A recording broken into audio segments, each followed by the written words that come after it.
I'm 35, female, and have been married to my husband, Dave, a 37-year-old male, for almost 10 years now. We've had our ups and downs like any couple, but overall, we're a solid team. One of the downs, though, has been my relationship with Dave's younger sister, Amanda, a 30-year-old female. To put it simply, Amanda and I have never gotten along. It's not for lack of trying on my part. I've always been cordial, tried to be supportive, and kept the peace for the sake of family harmony. But Amanda has always had a bit of an attitude toward me. To her, I've always been the competition. She's incredibly vain, constantly worried about how she looks compared to others, and she makes everything into a weird one-sided rivalry.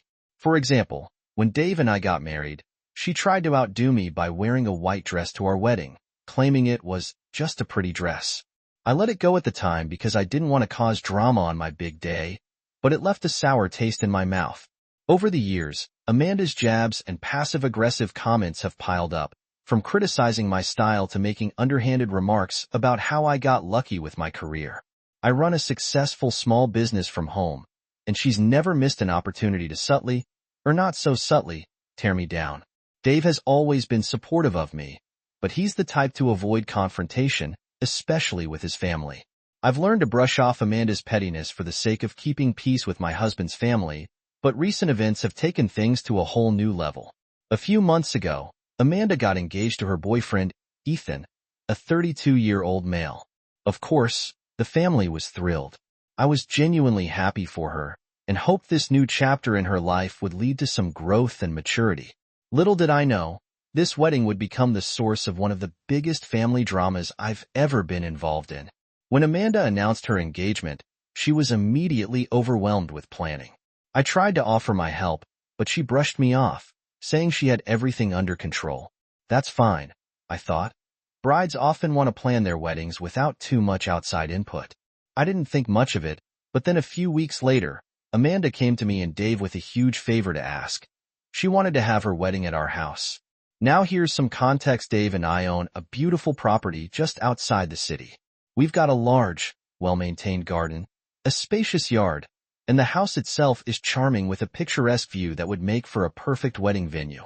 We've hosted a few events here before, like family barbecues and birthday parties, so it's no surprise that Amanda thought of our place as an ideal wedding spot. At first, I was hesitant. Hosting a wedding is a huge deal, and it would require a lot of preparation and work on our part. But Dave was on board, and Amanda assured us it would be a small, intimate gathering. She also promised that she'd take care of most of the logistics and planning, so it wouldn't be a huge burden on us. I reluctantly agreed, thinking that maybe this could be a way to finally mend our relationship and put all the petty drama behind us. That hope of reconciliation didn't last long. Over the next few weeks, I noticed something strange. Every time Amanda came over to discuss wedding details, she only ever talked to Dave. I was left out of the loop entirely. If I tried to ask questions or offer suggestions, she would smile politely and say, "Oh, don't worry about it. We've got it handled." At first, I chalked it up to Amanda's usual control freak tendencies, but then it started to feel deliberate. Dave would be invited to meetings with caterers and photographers, but I wasn't even told about them until after the fact. She was planning her wedding at my house, and I was being kept completely in the dark. The final straw came when I overheard a conversation between Amanda and her maid of honor during one of her planning visits. They didn't realize I was in the next room, and her maid of honor asked Amanda how she was going to tell me that I wasn't invited to the wedding, especially since the wedding was going to take place at my house. Amanda's response was something I'll never forget. She said, "I don't know yet, but I'm planning to let her know just a couple of days before the wedding, so she doesn't have a chance to ruin my day and make a big drama. You know how she is. She's always so put together. Honestly, I can't risk her outshining me on my big day. Can you imagine? I don't want all the attention to be on her instead of me. It's my wedding, and she just has this way of showing off." I was floored. It wasn't just the fact that she didn't want me involved. It was the reason behind it. She didn't want me at her wedding because she thought I'd somehow outshine her. I didn't ask to host her wedding at my house, she did. And now she was treating me like some kind of pariah, just because she was insecure. The sheer pettiness of it all blew my mind. I waited for the conversation to end and went straight to Dave. I told him what I had overheard, expecting him to be as outraged as I was, but instead, he just sighed and said, "You know how Amanda is. She's probably just stressed out. Don't take it personally." I couldn't believe he was downplaying this. Amanda wasn't just excluding me. She was actively insulting me while planning to use my home as the backdrop for her big day. I decided that I wasn't going to take it sitting down anymore. A few days later, I tried to have a calm conversation with Amanda. I told her I'd overheard what she said and explained that I felt disrespected, especially since I'd graciously agreed to let her use my home for her wedding. She just gave me a condescending smile and said, "Oh, I didn't mean it like that. I just think weddings should be about the bride, you know, and you have such a strong presence. I just don't want anything distracting from me on my day." Her complete lack of remorse or self-awareness made my blood boil. I told her that if she felt that way, she could find another venue for her wedding. She acted shocked and accused me of overreacting, saying I was being selfish and making it all about me. But here's the thing. It was my house. I was bending over backward to accommodate her, and she couldn't even offer me the basic courtesy of including me in her plans. She didn't seem to grasp that I wasn't just some third party in this situation. I was the one providing the venue, the space, and the time. And yet, she wanted to treat me like an inconvenience because she was insecure about her own wedding. That's when I made my decision. I decided I wasn't going to let her walk all over me. She thought she could exclude me from my own home and then waltz in and use it for her perfect, Insta-worthy wedding. Absolutely not. So, I took matters into my own hands. I caught a locksmith and had the locks on the house changed. I didn't tell David first because I knew he'd try to stop me, but I was done being the nice sister-in-law who let everyone take advantage of her. Amanda had made her choice to treat me like I didn't matter, so now she could find somewhere else to get married. The next day, Amanda showed up with a few of her wedding planners to do another walkthrough of the house.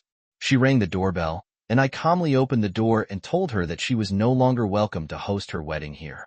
She looked at me like I had just slapped her in the face. "What are you talking about?" she asked, clearly shocked. "I'm saying you need to find another venue," I responded.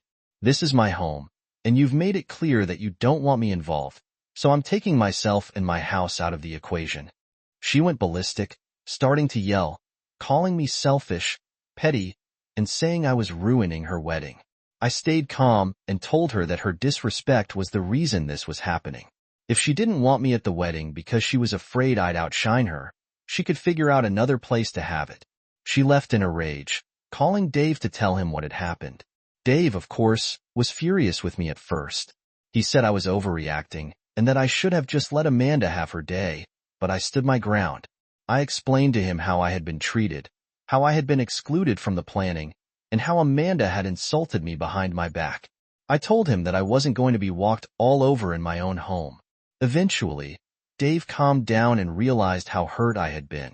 He admitted that Amanda's behavior was out of line, but he was still upset that I didn't talk to him before changing the locks. We had a long conversation about boundaries and how his family's dynamic had affected our marriage, and he eventually understood where I was coming from. Amanda, however, didn't back down.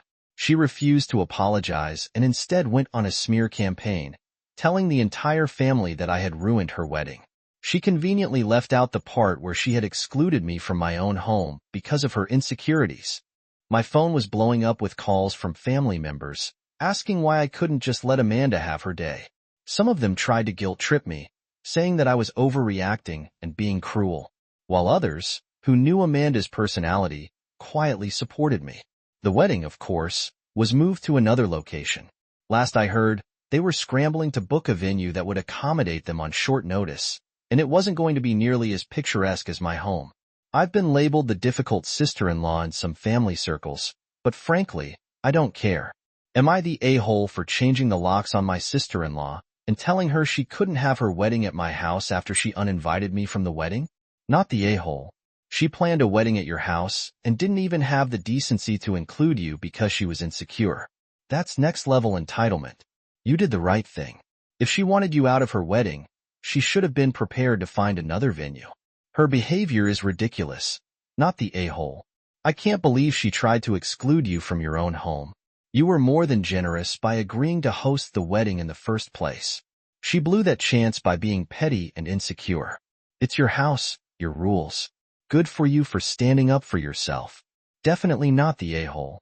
Changing the locks was the best move you could have made. She treated you with no respect and didn't even appreciate the huge favor you were doing for her. Now she has to deal with the consequences of her actions. She sounds like a nightmare. I'm 31, male, and my now fiancé, 26, female, have been together for the last 5 years. I proposed back in September, right before our 5-year anniversary, and as you can tell, she said yes. Everyone on my side of the family was thrilled, while her side was not quite as excited. My fiancée is a very introverted, passive lady, which probably comes from her emotionally abusive mother.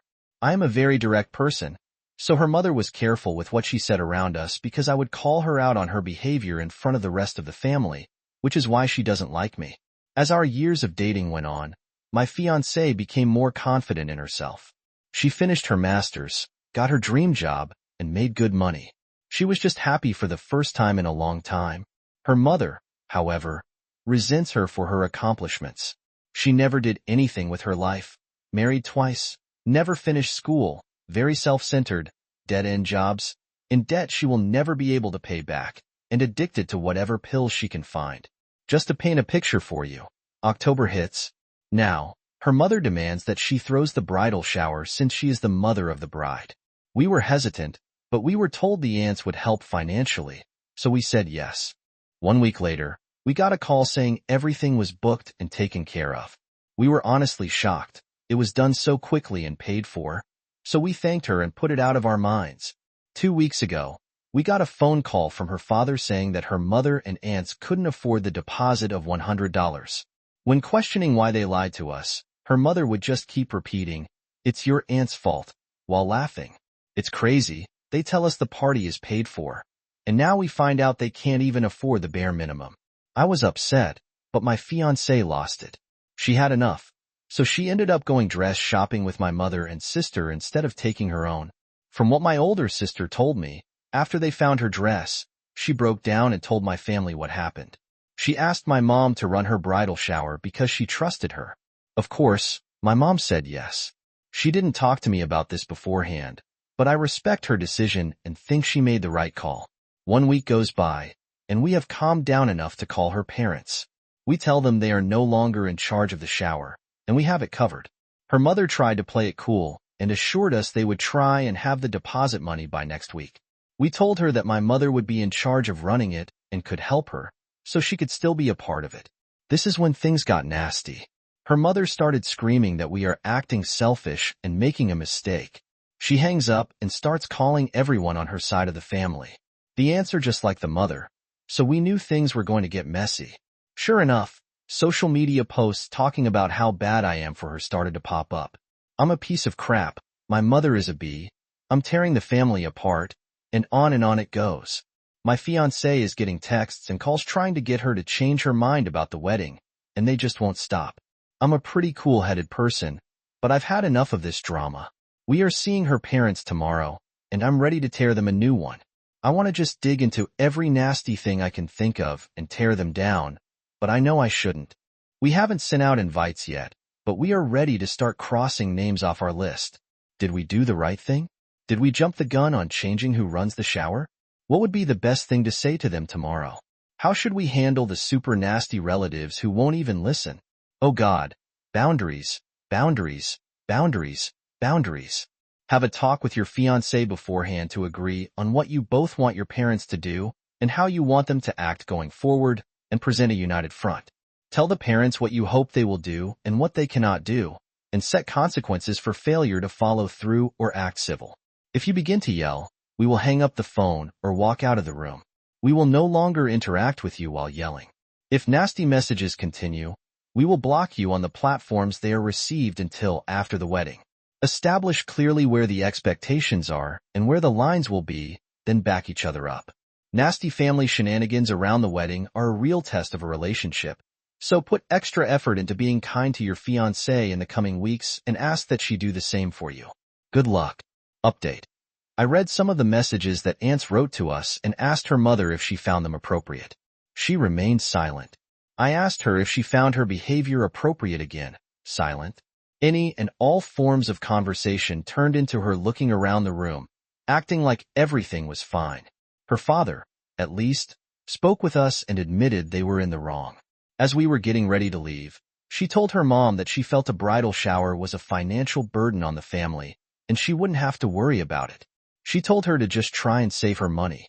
She finally responded with a snarky, "Well, I can't financially buy you a wedding gift now either, not like I was planning on it anyways." Without skipping a beat and off script from anything we spoke about, my fiancé responded with, "You have 1 week to change your mind about removing you from the wedding list. If you don't, you are out of the wedding for good," and walked towards the car. It took me and her dad by surprise, but her mother had a true look of fear on her face. I think she got the wake-up call she needed, but we both agree we don't need the toxic crap from anyone, especially family. So, a little backstory. I, 33, female, have been helping out my younger brother James, 30, male, for the past 6 years. He didn't have enough money for an apartment rent on his own, and he didn't feel comfortable rooming with a stranger, so we split my 2-bedroom apartment. It has helped me save so I can buy my own place soon. But he went through struggles, lost his full-time job, and got really out of shape from just sitting at his computer all day, thanks to the pandemic. The government paid him to sit at home for over a year. Now, he is having trouble keeping a job and is just about broke. He is also the worst roommate ever, never cleans up or helps around the house at all. He has been short or late with rent several times this year. I'm getting kind of fed up. I am getting married come the new year and feel it is time we go our separate ways. When I told him I was getting married and moving out eventually, he said he would rather keep our situation and just move with you. Split the rent 3 ways. I told him not only do I not want to live with him anymore, but he is untrustworthy with rent, and we don't want to be stuck with a more expensive place if he can't afford his part. He got mad at that and is now being all huffy. Our mom claims he ranted to her that if I don't take him with me, he would be homeless. Mom doesn't want him moving back to her place either, but asked if I would take him with me since she doesn't want him to be homeless. I am like, what? I'm not his keeper. It's his own fault for his situation, and I've been very forgiving. I could have kicked him out for all the times he was late on rent, and our own mom won't take him back, but she is asking me and my fiancé to look after him instead. How stupid is that? He is 30 years old, not a child, and I am not his mother. I am done looking after him as if he's my responsibility. I don't get how he thinks it's rational to demand I bring him with me when I'm getting married and wanting to start my own life. Don't let him move in with you. He needs to be responsible for himself, I told him. If he ends up being homeless, that's his fault. You have given him plenty of warning. This is what happens when you raise a child to be a spoiled brat. He thinks everything is about him. The worst thing I read here is that he is 30. He is a grown man, and if he is incapable of standing on his own by now, then he never will be. I have seen spoiled men living off their families into their 50s, and they are just worthless. For the sake of your marriage and for your brother's sake, he will not grow unless he has to. Kick him out ASAP. Tell him he has 60 days, and that's it. And if he is homeless, that's his fault, not yours.